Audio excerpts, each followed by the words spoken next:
ये मेरे प्यारे छात्र, आज का वीडियो खास होने वाले हैं। और आज की इस वीडियो में हम बात करने वाले बायोलॉजी मॉडल सेट 2 का। जो कल आप लोग को बताए थे बायोलॉजी का प्रश्न, आज आप लोग के लिए लेकर आए हैं बायोलॉजी मॉडल सेट 2 का।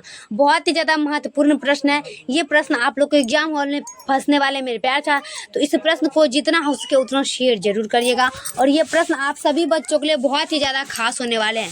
तो इस वीडियो को स्टार्ट करते हैं मेरे प्यारे छात्र। जो भी छात्र मेरे इस यूट्यूब चैनल पर नए हैं तो चैनल को लाइक जरूर कर दीजिएगा। अगर चैनल पर पहली बार आए तो चैनल को सब्सक्राइब करके बेल आइकन जरूर दबा दीजिएगा, ताकि नए नए नोटिफिकेशन आप लोग के पास पहुंचे। तो चलिए मेरे प्यारे साथ इस वीडियो को हम स्टार्ट करते हैं कि इनमें से कौन सा फल कूट फल है। इनमें से कौन सा फल कूट फल है वो आपका आ जाएगा सेब। याद रखेंगे कि इनमें से कौन सा फल कूट फल का आता है तो वो आपका आ जाएगा सेब, ऑप्शन नंबर डी। नेक्स्ट का बात करते हैं। नेक्स्ट आपका आता है दूसरा में कि पुष्प के नर जनन अंग को क्या कहते हैं। याद रखें सभी छात्र कि पुष्प के नर जनन अंग को क्या कहते हैं। दो का देखेंगे और दो का आपका आ जाएगा पुमंक। क्या होगा? पुमंक। प्रश्न कर रहा है कि पुष्प के नर जनन अंग को क्या कहते हैं? पुमंक। ऑप्शन नंबर बी लगाएंगे मेरे प्यारे छात्र। प्रश्न वही है, बस आंसर अलग है। क्या कर रहा है कि पुष्प के नर जनन अंग को क्या कहते हैं तो पुमंक कहते हैं। ऑप्शन नंबर बी लगाएंगे। चलिए नेक्स्ट की बात करते हैं। नेक्स्ट आपका आता है 3 नंबर में कि चमगादड़। चमगादड़ द्वारा परागण क्या कहलाता है? चमगादड़ द्वारा परागण क्या कहलाता है? सभी छात्र देखिएगा कि चमगादड़ द्वारा परागण क्या कहलाता है। तो 3 का देखना है काइरेप्टेरोफिली। क्या हो जाएगा? काइरेप्टेरोफिली। ऑप्शन नंबर सी लगाएंगे। चलिए अगला देखेंगे हम 4 का। 4 में क्या कर रहा है कि नर हार्मोन्स की उत्पत्ति कहाँ से होती है। याद रखेंगे कि नर हार्मोन्स की उत्पत्ति कहाँ से होती है। सभी मेरे प्यारे साथ देखिएगा, प्रश्न वही है कि नर हार्मोन्स की उत्पत्ति कहाँ से होती है। तो याद रखिए छात्र, ये प्रश्न पूछेगा तो ये आपका हो जाएगा अंडकोश में। नर जो है ना, नर हार्मोन की उत्पत्ति कहाँ से होती है तो वो आपका होता है अंडकोश से। ऑप्शन नंबर बी लगाएंगे। ये VVI प्रश्न है, ये पूछेगा। चलिए अगला देख लेते हैं हम 5 का कि अंडाशय द्वारा उत्पन्न मादा युग्मक। याद रखिए मेरे प्यारे छात्र कि स्त्रियों में अंडाशय होता है और पुरुषों में क्या होता है कि स्त्रियों में अंडाशय होता है और पुरुषों में होता है मादाशय युग्मन। याद रखेंगे प्रश्न कहता है कि अंडाशय द्वारा उत्पन्न मादा युग्मक क्या होता है। तो 5 का आपका आ जाएगा अंडाणु। क्या होता है? अंडाणु। याद रखेंगे कि पुरुषों में आता है शुक्राणु और स्त्रियों में आता है अंडाणु। तो इसका आंसर आ जाएगा अंडाणु।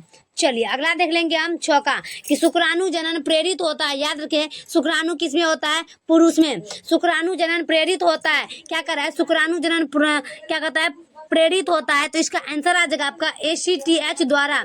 ACTH द्वारा शुक्राणु जनन प्रेरित होता है, ACTH द्वारा। ऑप्शन नंबर बी लगाएंगे। चलिए अगला देख लेते हैं हम 7 का संतानोपति। संतानोपति उत्पत्ति। संतानोपति नियंत्रण के साया उपाय है। याद रखेंगे कि संतानोपति नियंत्रण के साया उपाय है। सभी छात्र देखना है कि संतानोपति नियंत्रण के साया उपाय है। 7 का आपका हो जाएगा इनमें से सभी विधियां। क्या होगा? इनमें से सभी विधियां। ऑप्शन नंबर डी लगाएंगे, इनमें से सभी विधियां।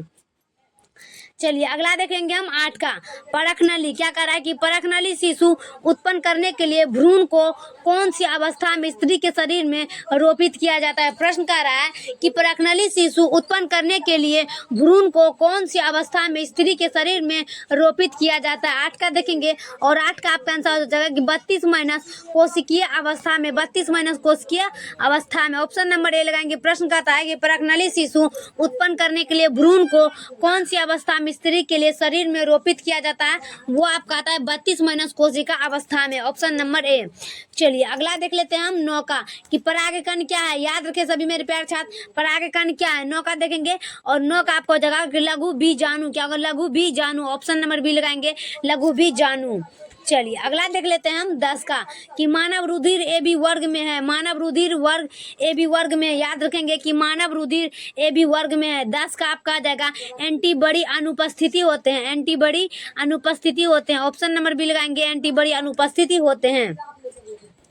चलिए अगला देखेंगे 11 का कि मेंडल के नियम का एक अपवाद है। याद रखेंगे कि मेंडल के नियम के एक अपवाद है। 11 का देखेंगे और 11 का हो जाएगा सहलग्नता। क्या हो जाएगा?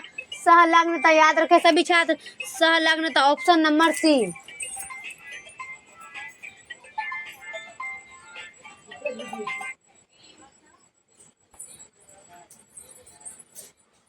Hello hello hello hello hello. Hello, हाँ कौन? हेलो, कौन बोल रहे हैं? जल्दी बोलिए ना। नहीं, जितेंद्र नहीं है यहाँ पे, कहीं गया है।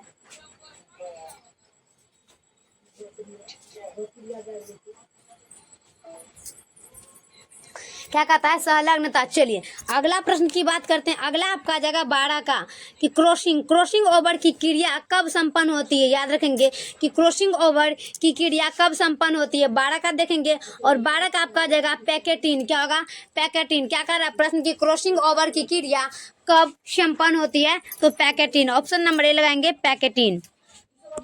चलिए अगला देखेंगे हम 13 का कि नर मनुष्य में ए